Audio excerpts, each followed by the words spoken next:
perguntar uma outra coisa que realmente que se popularizou também, que é o famoso milagre da manhã. Sim. Que é exatamente, são essas horas no despertar, né, no iniciar do dia, que se torna mais produtivo, e isso se correlacionou com as pessoas de sucesso, de alta performance. Mas nós sabemos que nem todas as pessoas têm naturalmente esse tipo de comportamento. Não são pessoas que têm esse ato de acordar, de sair tão cedo assim da cama. E aí eu gostaria que você explicasse um pouquinho disso. Então, o que a gente precisa entender com esse fenômeno aí do milagre da manhã, né? Seria muito bom se todo mundo lesse aquele livro, fizesse daquele jeito e tivesse aquele resultado. Mas, na verdade, a gente precisa, antes disso, entender um conceito que chama cronotipo, que é o quê? A minha predisposição interna, ditada geneticamente, ou seja, eu já nasci com aquela predisposição a ser mais matutina ou a ser mais vespertina. E existem as pessoas neutras.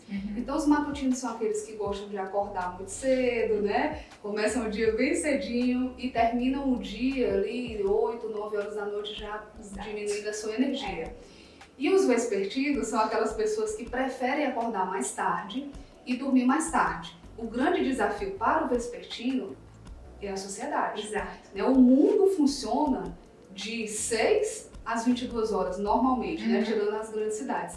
Então, assim, o milagre da manhã, ele é maravilhoso para os matutinos. Então, os pacientes que têm uma tendência a dormir mais tarde e acordar mais tarde, eles têm isso pré-determinado geneticamente, ou seja, se eu começo a mudar isso para um outro extremo, eu estou indo contra o meu metabolismo interno. Então eu posso sim trazer uma série de consequências. Por mais determinada que eu seja, disciplinada que eu seja, se eu fizer isso por muitos anos, mesmo sob prejuízo, eu começo a acumular doenças. Mas eu tenho um recado que não é tão bom para os vespertinos. Eu sou vespertino, mas a gente tem que enfrentar essa realidade. Os matutinos, eles têm um certo benefício frente às sociedades. Tanto é que tem um estudo que fala de 8 pessoas super bem-sucedidas ao longo da nossa história, do mundo, e uma delas foi o Churchill. E o que esse estudo chegou à conclusão?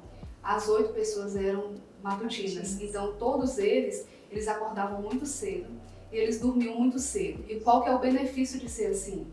Quando você acorda um pouquinho antes de que todas as pessoas, você já produziu bastante. Quando o mundo começa, você já está à frente, né? Isso. Eu tive a oportunidade, Marina, de visitar o museu do Churchill, né? Em Londres. E eu fiquei encantada. Por quê?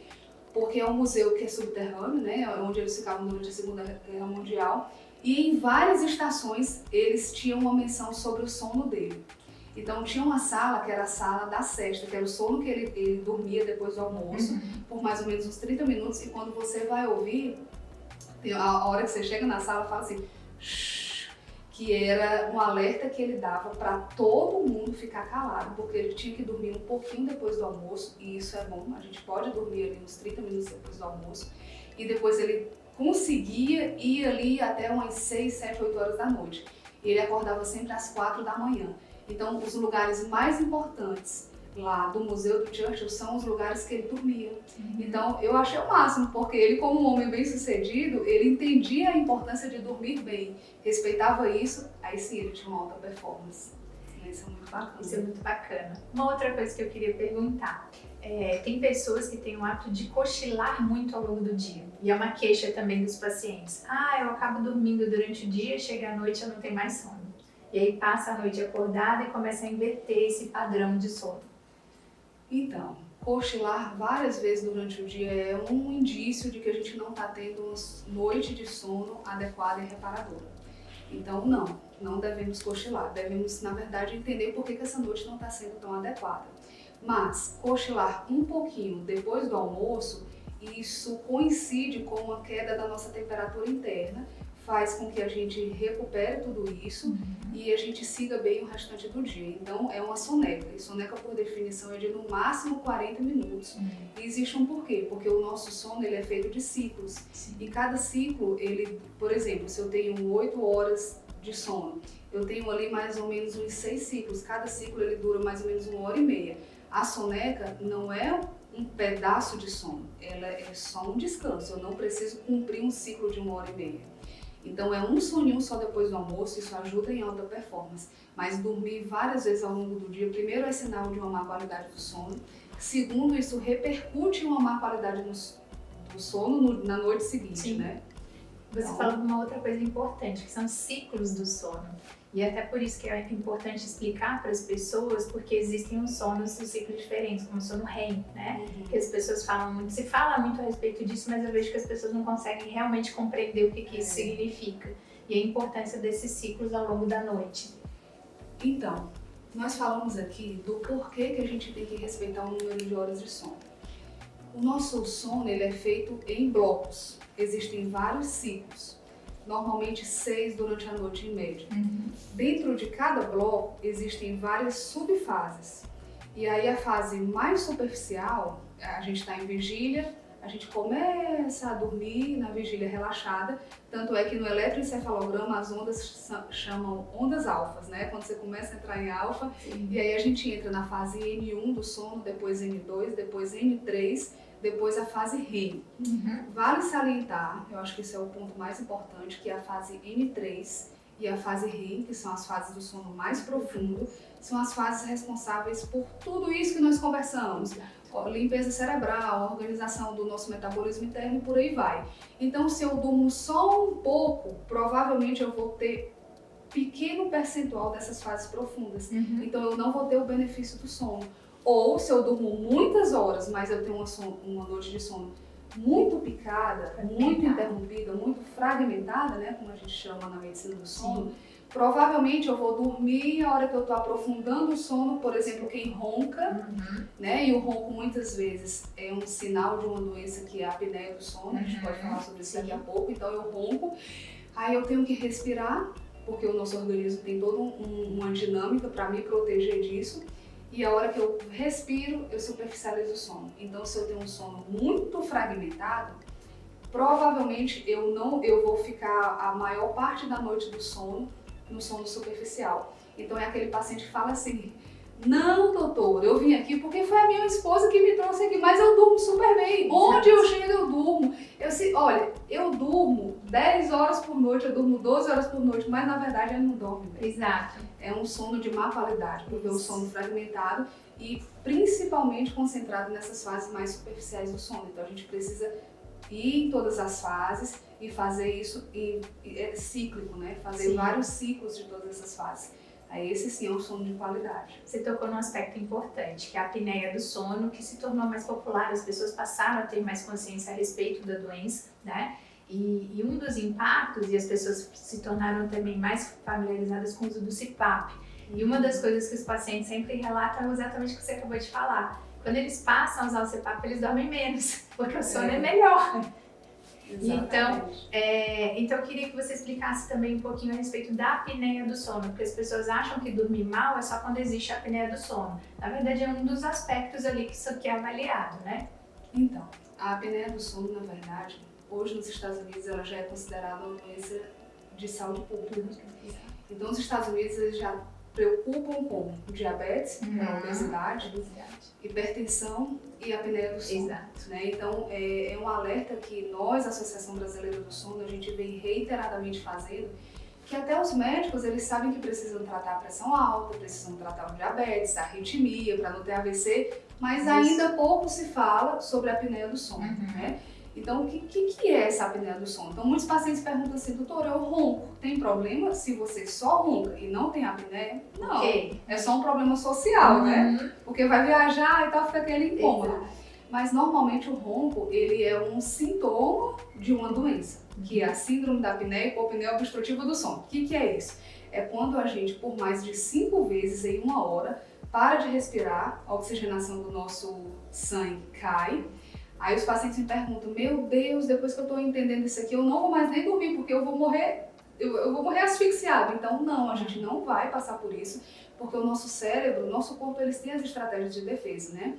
Então na hora que a oxigenação do sangue começa a cair, o nosso cérebro manda um comando para o nosso centro respiratório e fala assim: oh, respira. Né? Então você passa a noite inteira naquela... brigando contra o sono mesmo, né? Tentando respirar. Isso ao longo dos anos vai trazendo várias repercussões. O número de vezes que isso acontece por hora traz uma classificação. E nas apneias graves, que é quando isso acontece mais do que 30 vezes em 1 hora, pensa bem, 30 vezes em 1 hora, ou seja, a cada 2 minutos você para de respirar. A cada 2 minutos você para de respirar. Você pensa, aí quando acontece mais do que 30 vezes em 1 hora, configura uma apneia do sono grave e muitas vezes o tratamento, se não houver uma causa anatômica, é com o CPAP, que é um aparelho de pressão positiva contínua. Aí eu falo isso para os pacientes, eles falam assim, não entendi nada. Então é como se fosse um aparelho que vai ficar aqui ao seu lado e ele vai vir com uma, a gente pode até pôr no vídeo depois uma figurinha, né? Vai vir com uma traqueia, como se fosse uma mangueirinha, vai acoplar a uma máscara, que preferencialmente ela tem que ser nasal, e ele vai soprar, fazendo com que a sua via aérea fique aberta e você possa respirar naturalmente. E pare de ter aquelas pausas, aquelas interrupções respiratórias e a partir daí tenha todos os benefícios do sono. Aliciane, gostaria de te perguntar a respeito das crianças, porque habitualmente nós correlacionamos distúrbios do sono a uma alteração só da vida adulta, mas as crianças também podem sofrer com esses distúrbios do sono. E eu gostaria que você explicasse e orientasse as pessoas sobre o que é aceitável e o que não deve acontecer com as crianças. Então, Marina, eu lembrei também aqui de um ponto importante, que existem os distúrbios comportamentais do sono infantil, porque o sono da criança, ele é bem, digamos assim, desregulado, é um sono que a gente chama de polifásico. Então ela dorme picado ao longo do dia e cabe a nós, os pais, conduzir a criança ao ritmo de sono normal. Então muitas crianças, se o pai simplesmente deixá-la à sua própria disposição, ela vai desenvolver distúrbio do sono. Então é aquela família que fica toda cansada por muitos e muitos anos. Então eu quero só deixar alguns pontos bem chaves, bem breves aqui para as crianças. As crianças precisam dormir cedo. A criança não é para ter uma vida social noturna. Exato. As crianças precisam dormir cedo, elas têm que acordar cedo. A criança é estritamente matutina. Essa vespertinidade que a gente está falando aqui é do adulto, isso vai se desenvolver lá na adolescência. Então, a criança como um todo, ela tem que acordar cedo e dormir cedo. Prioritariamente, as crianças precisam estudar pela manhã, que é o contrário do que muitas vezes a gente faz, põe as crianças para estudarem à tarde, aí depois põe os adolescentes pela manhã, e é o oposto, né? A nossa fisiologia é o oposto. E falando de doenças em si, anatômicas, as crianças, ao contrário dos adultos, que podem até roncar e não significar uma doença, as crianças não. Não é normal uma criança roncar. Então, se uma criança está roncando, ou pelo menos tendo uma respiração muito barulhenta, muito ruidosa, ela precisa ser investigada, porque aquilo acomete não só a infância, mas o crescimento do rosto, o crescimento da arcada dentária, a produção de GH, que é o hormônio do crescimento. Então, quantas crianças a gente opera porque já vai começar a usar o hormônio do crescimento e aí depois veio para a gente investigar e está completamente obstruída. Funcionamento pulmonar. Quantas crianças tomando medicação para TDAH, transtorno de déficit de atenção e hiperatividade, e a criança, na verdade, ela é irritada e agitada porque ela não dorme bem. Gostaria de agradecer a sua presença, Aliciane. Já tinha um tempo que eu queria fazer essa conversa com você e a relevância do que a gente falou aqui, por isso que eu queria muito que você trouxesse todas essas informações, exatamente porque dá pra gente compreender a importância do sono de qualidade. É a base de absolutamente tudo. Não adianta pura e simplesmente buscar especialistas para tratar alterações sem olhar a base do funcionamento do nosso corpo. Se a gente não respira bem, os tecidos não vão ser oxigenados e o nosso corpo não vai funcionar bem, né? Verdade. Então, obrigada pelo convite. Amei. Você sabe quanto que é querida. E fica aqui o nosso alerta, né, Marina? Sim. De que não adianta correr atrás das doenças. Né? Assim, a Marina me falou uma frase uma vez que me marcou muito, que nós cirurgiões somos muito... não é arcaicos. Primitivos. Eu falo isso. A gente resolve tudo com as mãos. Exato. Então a gente é muito treinado a resolver os problemas. Isso. Mas na verdade eu penso que a gente está aqui hoje para passar a ideia de que, claro, a gente sempre vai ter problemas a resolver, mas que a gente precisa entender a base de tudo para evitá-los. Exato. E para isso a gente precisa conversar com o paciente. A gente precisa conhecer aquela pessoa para identificar de fato como a gente vai ajudar. Tem que ouvir. Não tem outro caminho. Obrigada. Obrigada.